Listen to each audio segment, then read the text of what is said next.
let's start with that. Hey everybody, it's Marla Martenson with Conversations with Cupid and Karen A. Dahlman. Hi. Hello, good morning. I've Good got my morning. Ouija mug, and Karen is being tropical today. We're at the end of summer, but she's still... Oh, I'm still pushing it as long as I can. California. Woohoo, we're California girls, baby. And these two California witchy ladies want to talk about writing today because Karen and I are both authors. I've written four books, and I'm writing my fifth now. And Karen has written three or four? 3 books, and I'm working on 2 more. Okay, so we're both going to have 5.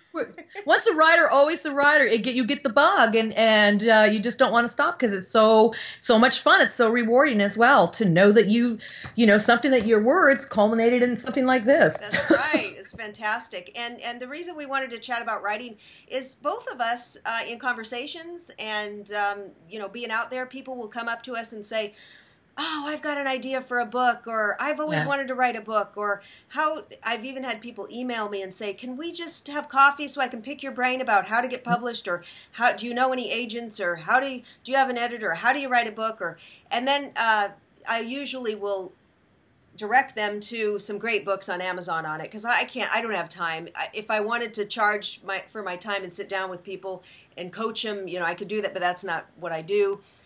So I just tell them about some great books to read because it has much more information than I could ever tell them. But I will say that, I think there's a book in us all. A lot of people make the misconceptions. It was interesting. I don't know I know your books are pretty much channeled from the board, but mine are like my memoirs, and then I've got some self-help books. And they just assumed that I had a ghostwriter. They're like, well, and so many people have said, who writes your books? And I'm like, what do you mean, who writes my books? I write my books. I'm a writer. Yeah, that's interesting. I do have an amazing editor. Her name is Peggy Lang, and she is a goddess to me. She is everything. I mean, my books would not be what they are without her. She's an amazing editor. But I write my books, and I wouldn't want to, unless, I can understand a celebrity like Larry King. My friend Julie is a ghostwriter, and she's writes celebrities' books. They don't have time. They don't know how, whatever. Their stories written. But for people who, if you want to be a writer, you got to delve in and try to do the writing. Yeah, just start writing. One of the things that I find that's helpful, I've always journaled all my life. I've kept a journal since I was the age of 8. Around the same time I got my first Ouija board. I've always journaled, and just writing my thoughts down and collecting my words and then putting them in a format, whether it's proper perfect English is not the point. It's the point of allowing the flow of the information coming out. And so I keep dream journals too. I write my dreams down. I write my regular journal during the day. I always keep pads of paper with me wherever I go. They're always in my purse or in my car.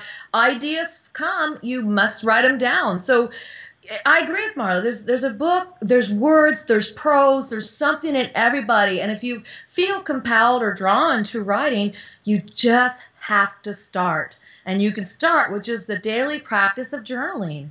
And it could be just talking to yourself. You don't have to think of the subject you're writing about yet, but just start that flow of the words coming out. That's where you start. And if you do have an idea, you will not remember it. Like if I lay down at night, sometimes I think, okay, for this next chapter, I want to write that. And I'm like, Marla, you're not going to remember that in the morning. No. So I have my phone, and we have in the iPhones, there's a notes section. Yes, I use that too. So I do that. And I just do it. I just grab it and put it there because I will never remember it. I started writing as a kid. I wrote poetry. I loved poetry. I'd sit there and just write poems. I had books of poems that I wrote. Some of them may have been just stupid, roses are red and the sky is blue, but I love you. Or so, but then they got better and better and more fun, and I'd write about things that I thought about and tried some I was very creative, but if you feel that you have something to say, just start doing it. And I will say that I know procrastination is a big thing with writers. Like, I can't tell you how clean my refrigerator is or my kitchen when right, it's like, oh yeah, I think I need to go clean the toilet. You always find something else to do because writing does take this great focus for sure, and it's easy to go find something else. Well, I need to go do that and do this and do that. You're right. And then once that's done, I can write. And I don't know what it is, because we love to write, but at the same time, there's this procrastination around it that I know most writers have. And I'm writing my third installment of my memoirs now. And this one is, I'm so excited about it. It's more on about my spiritual journey. There's not going to be as many stories about the matchmaking, but Right. I started it in January, and I only have about 24,000 words written, and it's September already. And I'm like, I was kicking myself in the butt. I'm like, it should be done by now. I was like, God, what is wrong with you? But then I thought, wait a minute, but it's slowly, like, even if it's like a tortoise, consistent writing, even if it's once a week, 500, sometimes I say, okay, do 500 words a day, and that'll really get it along. As long as you're consistent, whether it's daily, weekly, or every other week, sit your butt down, get some stuff on the page, and at the end of the year, you will have a book. Yeah, there's a process to it. I mean, I know for me, I give myself deadlines. So I tell myself this book is going to be into my editor, and it'll be ended by this month so we can get it back into the publishing house by this month. So I back everything up. And then I say, that's the date I'm sticking to. And so that makes me sit down every day and write something, a little of something.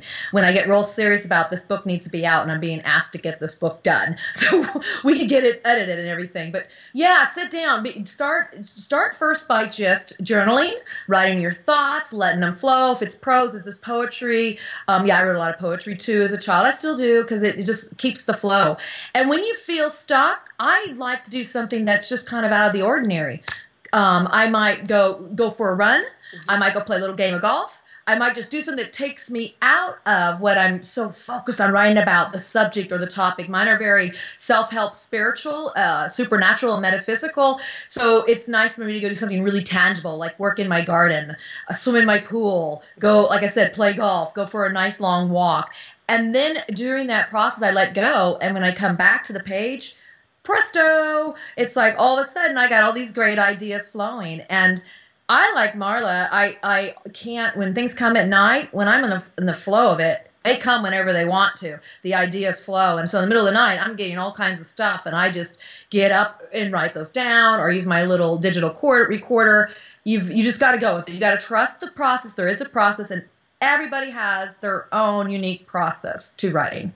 And I would say also, don't write with the end goal in mind of getting rich, right, or famous, or right, or selling a lot of books, because very few writers make a living writing. Very few writers make any money or some money writing. Just like actors, I mean, I think there's only 5% of the actors that make in Screen Actors Guild that make over, $5,000 a year or something like that. So it's a small percentage. So you've really got to do it because you want to do it. You love it. You're going to share your gifts, your story with the world. That's wonderful. But you just stay in the moment and remember why you're doing it, because you want to get your story out. You want to share. You love what you're doing, not in hopes of having a bestseller.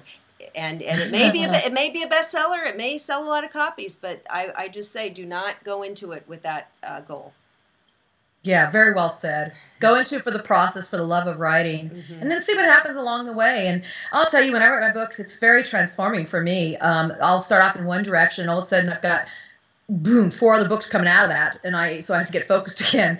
And so those shoot off and become offshoots. I mean, here's my set of 3 books, and I go through them all the time. I got them dog tagged with little tabs and stuff, but they are called the Spirit series, and that's where mine went. Marla's did a whole series on memoirs. It's like whatever you feel, you're going to find that it's going to keep pulling you to do more. It's like you can't stop once you start doing it. But I gotta say, the process is always the same. There's always that procrastination. There's always this flow of information, and there's also a shortage of it at times. And it's just riding out the waves, just as it is in life, And then to me, I write because I love the information. I love how it transforms me, and I love sharing the information with people. And when I share it and I get great responses in my book, and even if I don't, it's the people that say, I really want to hear more, and it encourages me to share more. So it's very rewarding, and it's a very rewarding in a very personal way, and it's not about making a lot of money, and I definitely didn't go into it for that reason. I have my other jobs and work that I do, but it is for the love, and if you love words. And if you are an expert in your field, I mean, it establishes you as an expert. So now Karen writes these books on the Ouija board and spiritual subjects, and now she's on TV shows and radio shows, and I'm a matchmaker. And since I wrote books about matchmaking and dating and advice, and my memoirs, I've been on the Today Show and on radio shows, and so it does establish you as an expert in your field if you do want to get out there. So it can help business. It's funny because you say, okay, well, I haven't made millions of dollars or anything with my books, but there was two guys, because I'm a high-end matchmaker, and one guy in Hawaii had read my book, Excuse Me, Your Soulmate is Waiting, and contacted me and said, I love your spiritual side. I love what you're about. I want to hire you. So he became a client. I made thousands of dollars with him. And then another guy read one of my Diary of a Beverly Hills Matchmaker, and he contacted me on LinkedIn, and he joined. I gave him a program for $5,000. So just with these two guys, I made like 12 grand. So that was from my book. So I could directly attribute that to my book. So your books can make money for you in other ways as well, just business wise. It is good to have a book. It is. It opens many doors. Yes. All right. So you guys get writing. And happy writing to you. Happy writing, and just leave the toilet for later. Sit your butt down. Your toilet, your refrigerator, your floors, they can be scrubbed later. Just keep writing. Bye. Peace.